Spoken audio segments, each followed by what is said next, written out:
Jalan Limau nomor 23 Kebayoran Jakarta itu alamat rumah saudara. Rumah tapi tidak saya tempati. Oke, tapi milik saudara. Milik saya. Lanjut ya. Setelah domisili yayasan tersebut berada di Jalan Limau, kapan itu didaftarkan di Menkumham dan dicatat di notaris? Apakah saudara masih ingat?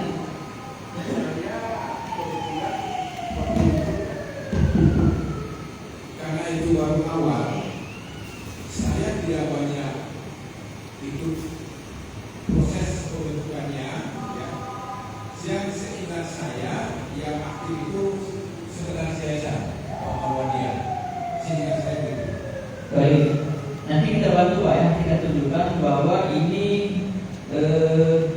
dikeluarkan oleh Menteri Hukum dan HAM pada tanggal 16 November 29, berkedudukan di Jalan Limau 2, Blok B3, Kelurahan Gandaria ya. Benar Pak ya? Baik, nanti kita tunjukkan Pak ya. Setelah itu saya izinkan baru diaktifkan. Oke. Setelah rumah saudara dijadikan tempat kantor bersama Pak Masjid Sriwijaya, apakah selanjutnya saudara sebagai bendahara bersama anggota susunan yang lain melakukan rapat-rapat untuk menyusun apa saja yang akan dilakukan dalam Yayasan Wakaf Pak Sriwijaya ini, Pak? Jadi sebetulnya para tokoh-tokoh saudara-saudara yang ada di kepengurusan sebetulnya lebih cenderung pada saat pertemuan itu kan pertemuannya linear dengan para tokoh. Rapatnya itu dalam resmi sambil ngobrol sambil ini. Nah itulah situasinya begitu. Lalu kemudian pada saat itu mencari bagaimana caranya bisa dapat dana. Karena kebetulan yang ditugasi untuk membiayai awal betul memang saya yang ditugasi dan almarhum Bapak Mas. Jadi ini saya izin yang mulia ini dulu karena ini namanya juga yayasan wakaf yang mulia ya. Kita beramal. Jadi kalau ada yang kita perbuat itu biaya untuk amal bukan untuk bilang. Namun karena ini ditanya ya saya mohon izin maka saya harus sampaikan. Tidak apa-apa. Ya saya sampaikan. Sidang ini tidak salah. Ya tapi intinya seperti itu. Tidak dia mulai, tidak dia. Ya jadi intinya seperti itu. Nah, jadi memang pada saat ini juga yayasan ini tidak punya apa-apa ya. Belum punya apa-apa kecuali aset wakaf dari saudara Habib Rubi, lahan berupa 9,5 hektar di saya nggak tahu jalannya apa tapi di Soekarno Hatta yang bisa tembus ke Istana Gubernur yang mulia. Jadi yang bisa tembus ke sana. Jadi kalau dari airport dia posisinya sebelah kiri. Posisinya sebelah kiri. Bisa ada transmigrasi yang mulia. Jalan transmigrasi daerah situ. Ada sungai, ada sungai. Baik, oke Pak. Berarti awal masalahnya bahwa akan dibangun atau ada lahan milik Pak pengusaha Pak Hatim tadi Pak ya? Ya sudah dihibahkan. Oke, dihibahkan ke Yayasan Wakaf Masjid Sriwijaya. Oke Pak, pada saat setelah dihibahkan tentunya kan para anggota Yayasan Masjid Sriwijaya sudah mempersiapkan segala sesuatu untuk persiapan pembangunan. Pada saat awalnya Pak, siapa yang dituju sebagai ketua panitia pembangunan Pak? Nah, kalau sudah pada proses yang menyangkut teknis itu, saya memang tidak ikut berproses itu, tidak ikut berproses itu. Ya. Jadi Bapak tidak tahu ya? Tidak tahu, kalau itu tidak. Karena di data kita ini awalnya itu Pak, keputusan Masjid Sriwijaya ini keputusan nomor 1 itu personal yang panitia pembangunan Masjid Sriwijaya ini adalah yang ditunjuk itu Pak terdakwa Pak Arif Nurdin, isinya Haji Arif Nurdin seperti itu Pak. Tentunya ini kan kesepakatan bersama kemudian sudah disahkan oleh yayasan. Apakah Bapak mengetahui bahwa awalnya pembangunan ini ketuanya adalah Pak Arif Nurdin? Izin yang mulia. Ya. Saya tahu dari dokumen. Saya tahu dari dokumen. Maksud pertanyaan kami, apakah Bapak tahu atau tidak bahwa awalnya Pak Arif Nurdin dituju sebagai ketua panitia pembangunan? Tahu setelah itu. Oke, Pak. Berarti Bapak tahu sudah ditunjuk ya, syar'i dan juga Pak. Baik. Kemudian Pak, setelah berjalan, Bapak mengetahui tidak bahwa tanah yang diwakafkan oleh pengusaha Pak Akim tadi yang berada di Soekarno-Hatta itu terjadi perubahan atau dialihkan? Bagaimana ceritanya Pak? Saya tahu semua itu, saya dapat laporan dari sekretaris yayasan. Pada saat itu Pak Marwah, Bapak mengetahui bahwa pembangunan masjid itu yang berada di Soekarno itu dialihkan ke mana? Ke Jakabaring. Baik. Pada saat Pak Marwah menyampaikan kepada Bapak, dirapatkan tidak oleh Yayasan Bapak Masjid Sriwijaya tentang pengalihan tersebut? Jadi izin yang mulia, ini Pak Ibu, sejak awal ya saya menjadi pengurus di Yayasan Wakaf Masjid Sriwijaya ini, karena saya diutus sebagai bendahara, saya membatasi diri saya di wilayah kebendaharaan saja, tidak keluar dari wilayah bendahara. Baik Pak, paham nih. Jadi apa yang kita tanya itu dijawab ya Pak ya, karena kita ambil singkatnya saja Pak. Berarti Bapak tidak aktif dan tidak mengetahui tentang perubahan tersebut ya, pengalihan? Tidak. Oke. Pada saat Bapak mengetahui bahwa itu dialihkan ke Jakabaring, apakah Bapak pernah diajak bersama anggota Yayasan Bapak Masjid Sriwijaya untuk ada hibah dari Pemprov kepada Yayasan Bapak Masjid Sriwijaya pada saat itu pada tahun 2012, hibah seluas 9 hektar yang disampaikan oleh Pemprov pada saat itu oleh Pak Lekudin kepada Yayasan Bapak Masjid Sriwijaya. Hibah tanah. Saya itu prosesnya cuma saya beritahu. Oke, Bapak tidak mengetahui prosesnya, tapi Bapak mengetahui. Saya diberitahu. Oke. Sekali lagi Pak, Bapak diberitahu oleh Pak sekretaris. Pada saat itu Pak sebagai sekretaris yayasan. Pada saat itu ketuanya siapa Pak? Baik, almarhum Zandani. Ya, karena awalnya itu almarhum Sarifudin Alambaik meninggal ketika itu Anggun Zandani. Baik, setelah mendapat lahan 9 hektar Pak, apakah yayasan susunan panitia Yayasan Masjid Sriwijaya melakukan cek ke lapangan tentang keberadaan lahan kemudian status lahannya Pak? Yang 11 hektar. Iya. Iya. Iya. Coba Pak ceritakan dulu. Saya waktu rombongan saya nggak ikut, tapi saya sendiri ke sana, datang ke sana. Sekaligus saya melihat, karena kebetulan saya dari airport. Jadi saya lihat, jadi memang itu ada sungai, kira-kira 30% dari area itu memang rawa. Saya tahu, saya pernah lihat, saya pernah datang satu kali. Baik. Itu pun tidak sengaja dari airport mau ke kota. Lokasi tempat akan dibangun, kemudian melihat sendiri ya lokasinya. Oke. Pada saat itu Pak, pada saat serah terima lahan dari Pemprov ke Yayasan Wakaf Masjid Sriwijaya, apa saja administrasinya? Nah, ini kan ranahnya sekretaris, jadi saya sebatas mendapat laporan saja. Oke. Jadi saya tidak ikut proses. Apakah dilampirkan alas hak sertifikat Pak? Saya nggak Gak tahu. Oke, lanjut. Saudara saksi sudah mengetahui yayasan mendapat lahan 9 hektar. Kemudian saudara saksi apakah pernah dengan pengurus yayasan melakukan rapat dengan DPR tentang pembahasan akan adanya bantuan dari Pemprov? izin yang mulia, izin Pak Ibu.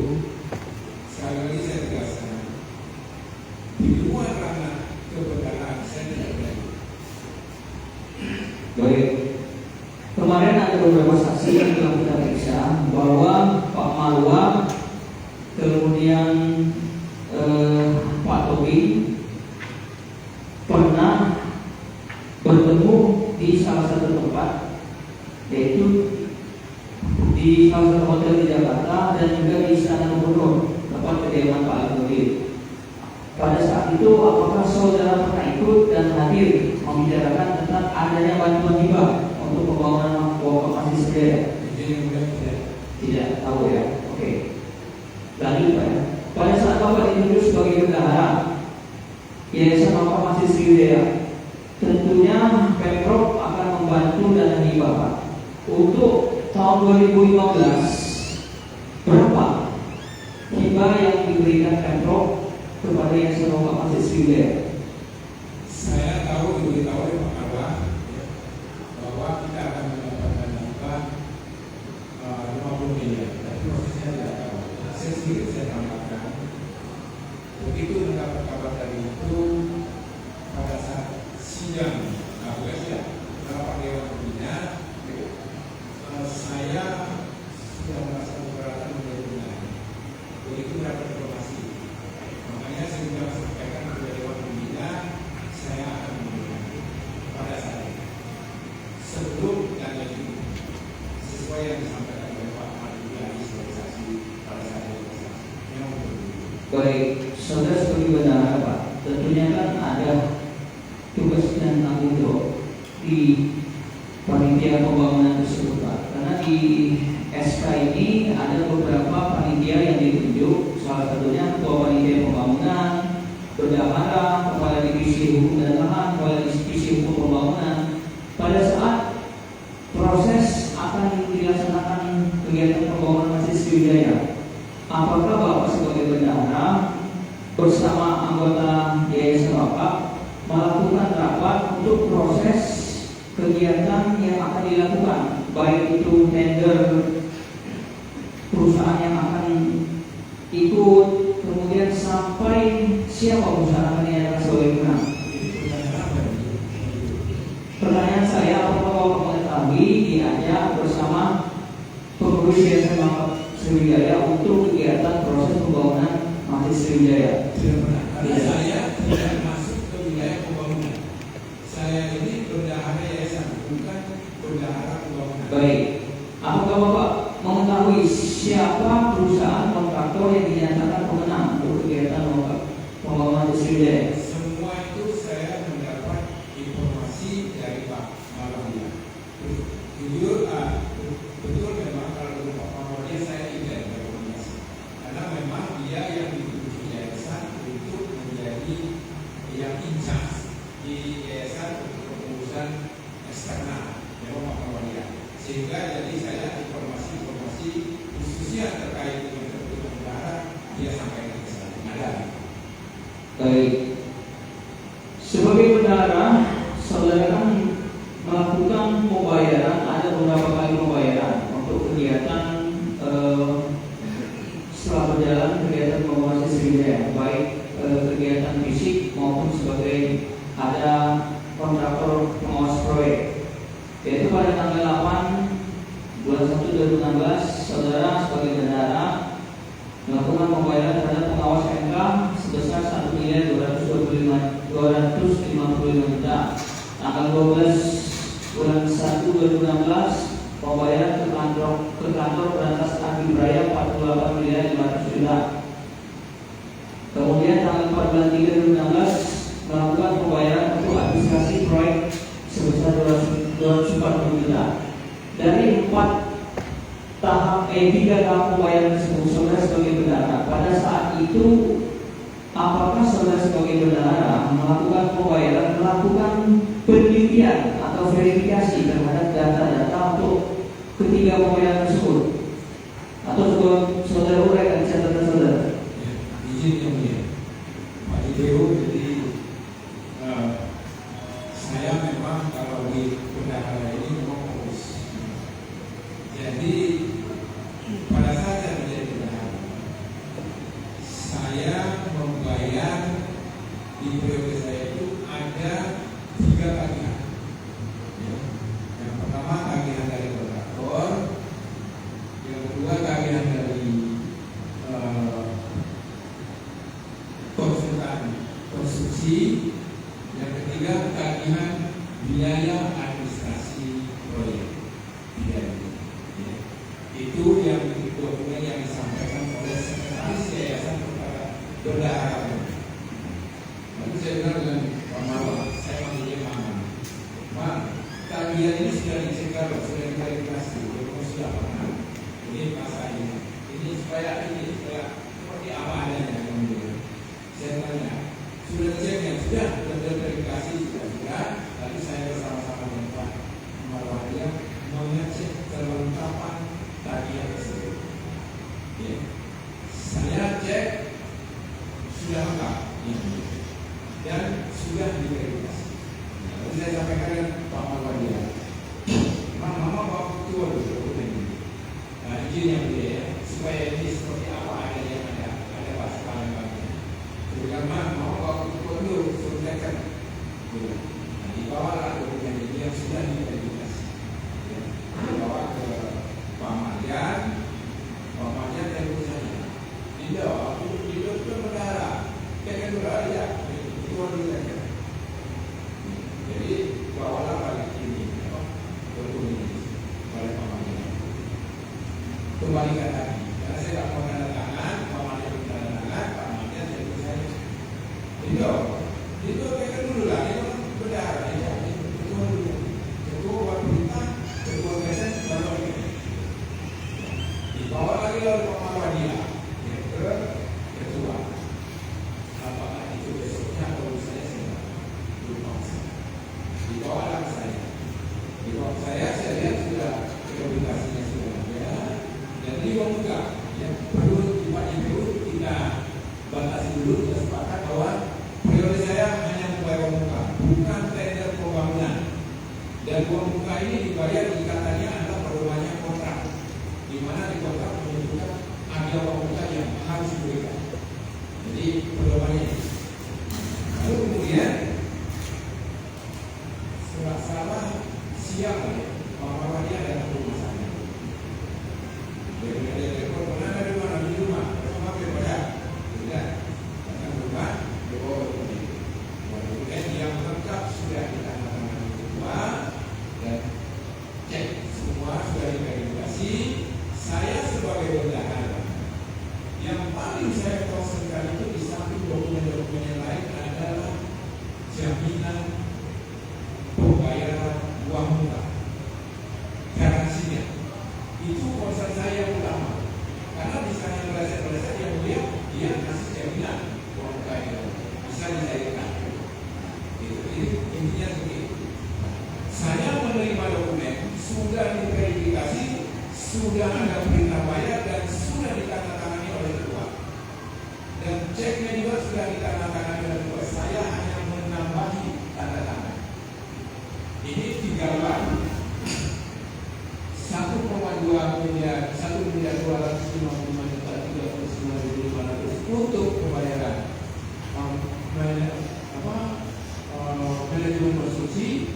Yang kedua, untuk kontraktor pengatas panen raya 48.500 juta dan panitia pembangunan